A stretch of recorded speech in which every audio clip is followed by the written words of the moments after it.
Okay, good morning everybody. Morning. That's nice, very nice to meet you again. Thank you for coming.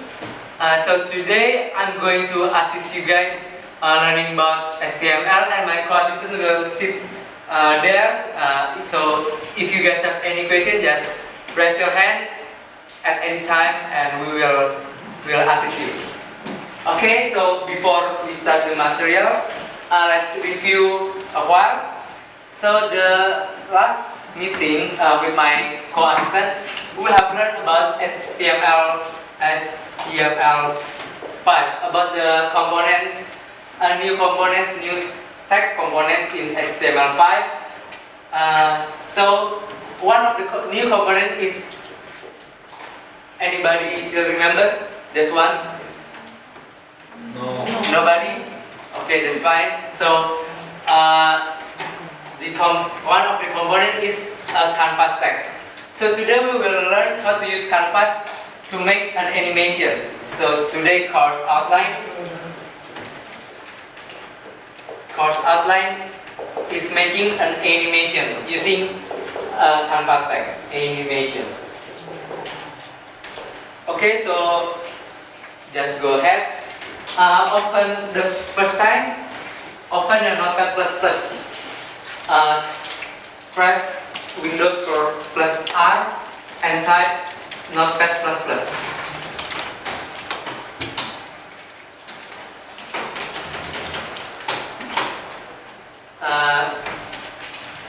At the back, can you see the text clearly? Yes. Okay.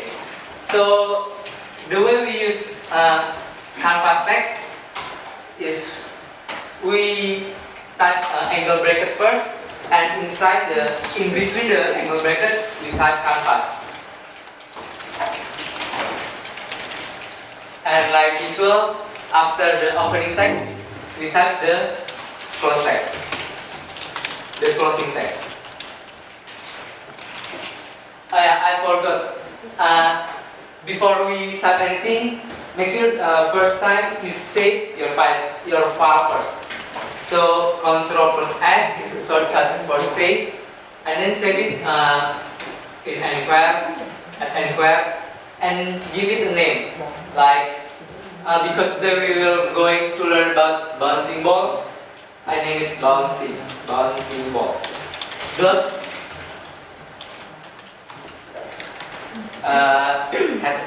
Is there anybody still remember the extension of the file? HTML. You're right. Excellent. The HTML. So after we have saved our file, we can continue to type this HTML. So the canvas, the analogy is we draw something in canvas. So canvas must have a width and a height.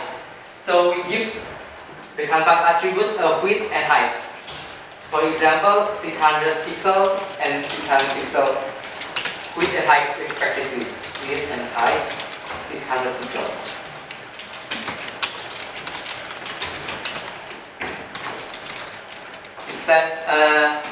Is there anybody left behind? Still following me? Okay, yes.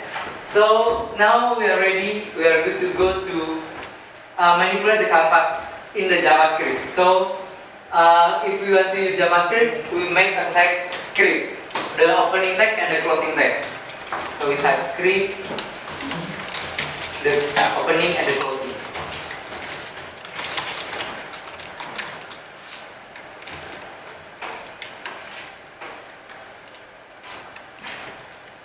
So the first thing we need to do is we need to query the canvas tag.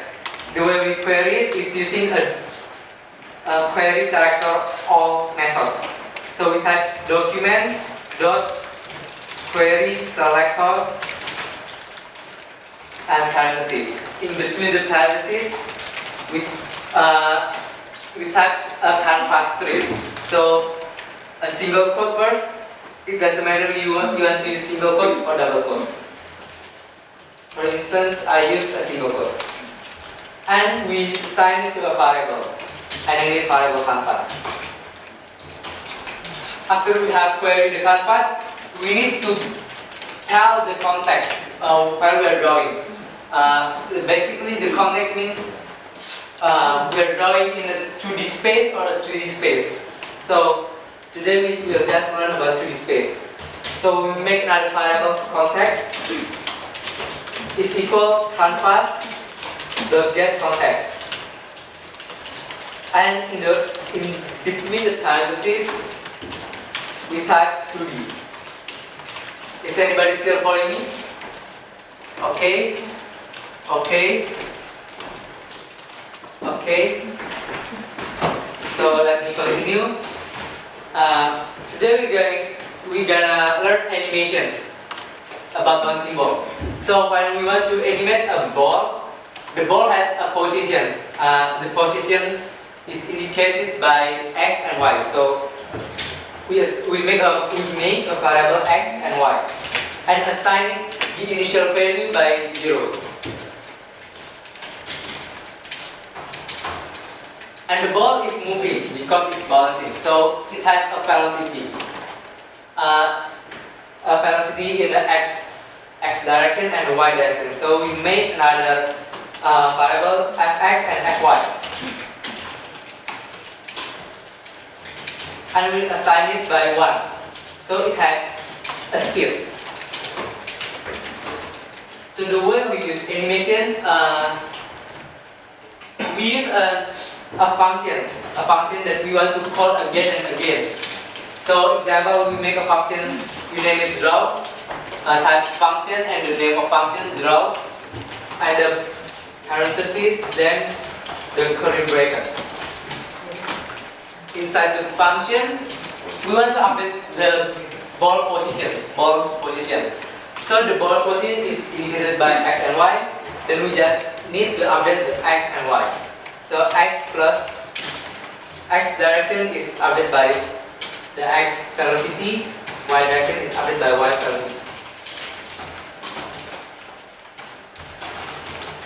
Then the way we draw is context. We use the context variable. Context the draw rect. Direct means we want to draw a rectangle. So it is not a bouncing ball, it's a bouncing square. Draw rectangle. And there are 4 parameters for this method. The first parameter is the x, second is y, third is the width, and the last one is height. So the rectangle x, we have made the x variable and y variable, so we just plug in the variable. And the width, example, we want to make 10 and 10. The width and the height is 10, just like that. Okay, so after we make a function, we call the function draw. And how we test it is using a browser. So we first open the browser, start, programs, internet, browser, and Google Chrome.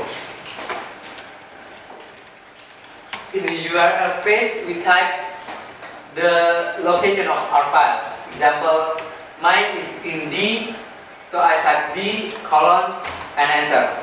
Then find our file. My file is bouncing-ball.html.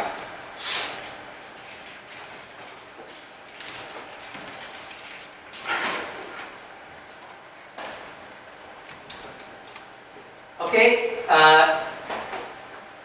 so there's an error. Can anybody tell me where the error is in the code? Anybody? If not, my error is a draw rectangle. There is no method draw rectangle. Instead, there is a fill rectangle method. We set it again and then press F5. There is a box. Is there anybody following me? Okay. So the next is we want to make it moving around our canvas. So using an animation, if we use a Google Chrome as our browser, we use a WebKit prefix. I mean it's like this.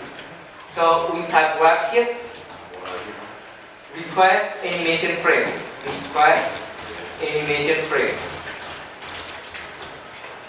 This is the method to use the animation. WebKit request animation frame.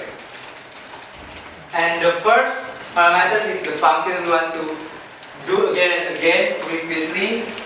And the second animation is the delay.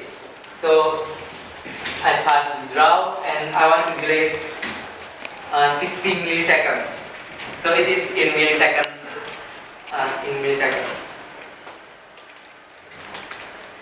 So if I do the browser, we see that the box is moving and but when it's moving, the trail is not erased.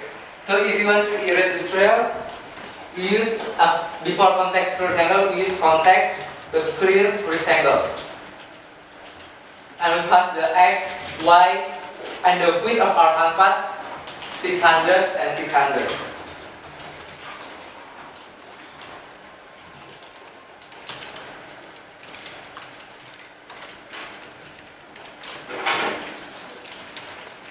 Is anybody following me?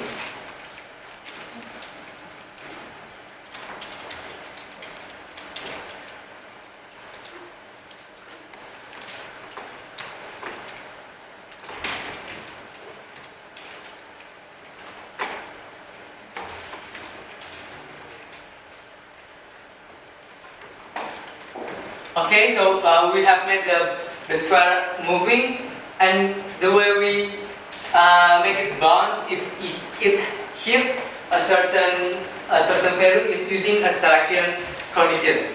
So maybe today I'm not going to demonstrate how to make the ball bouncing, but basically at least you have learned how to do an animation. So is there any question? Okay, if there's no question, so to conclude today's material about animation, the way we use animation is using a canvas tag and then use request animation frame method. Okay, so that's all for today material. Thank you for your attention.